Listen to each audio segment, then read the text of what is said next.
Hey, kia ora whānau. How's it going? It's Rewa here for our word on Monday. Today we are looking at James chapter 4, verses 1 through to 3, and thinking about our motivation for doing things.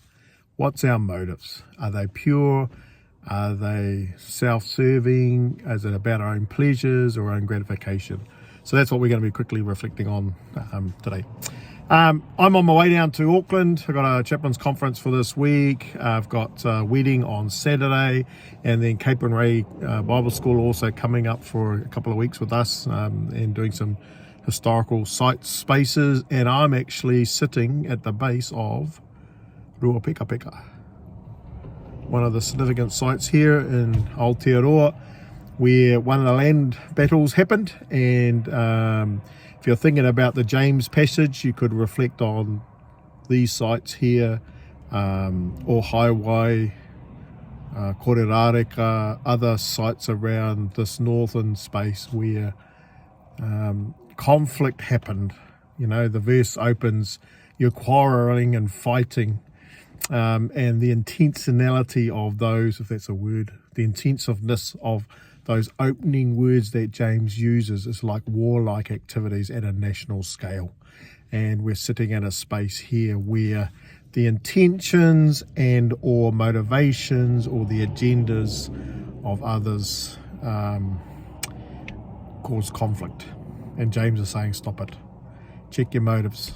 And all the way through it, he talks about what's our motivation? Is it to satisfy our own pleasures? Is it to gratify ourselves rather than serving others and helping out other people and or pleasing God? And there's this conflict, there's this internal tension that we have in our soul. The Judeo-Christian thought around what our soul is made up of, it's made up of our mind, our emotions, and our will. And these three things are always in tension with the Spirit and the things of God, because our mind, our emotions, and our will want to please ourselves. It's the driving force behind all the things that hurt other people or degrade other people. It's the pleasing of self. And James even opens that up when he talks about you've asked God but you haven't received. Why? Because the motives behind the request is about ourselves, either from an emotional perspective, from a will's perspective, or from our heart.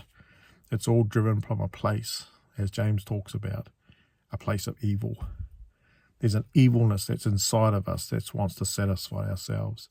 And if you've ever been in a relationship long enough, you see this manifest itself many times and many occasions where we're fighting each other, we're warring each other. And as he opens up in his verses 1 of chapter 4, the quarreling and fighting has got so bad, it's like a warlike activity. And sometimes it can be like that in our homes, because something I've wanted I'm not getting. Something in my emotions I'm not being satisfied. Something in my will is not being pleasing to me. Something in my heart is not satisfying. And so we're pursuing it. We're seeking after it at the cost of others. And it's at that part, at that point, that we need to check ourselves. We need to check our emotions. And so as we go into this week, I pray, as I will be, that I'll be checking my emotions and the motivations and my heart and my will and the things that I engage in and the conversations that I have and the way I talk about people. That the motive behind that is about lifting people up. This idea of enhancing mana, manaki, to bless, whakamanatia, te tangata, to draw out, to enlarge the mana rather than making it small. So whānau, I hope you have a great week. It's going to be lots of activities happening around our place. The Whaiwawa team's out doing work this week around the place at Pioneer Village and the Cycle Way, planting out some shrubbery as well, native fauna and flora, just to beautify up Kaikwe. But the Lord bless you and keep you. May his face continue to shine upon you. Remember, you are the head and not the tail. You're above and not beneath. Walk in their blessings. And let's keep our motivations in check. Hei kona.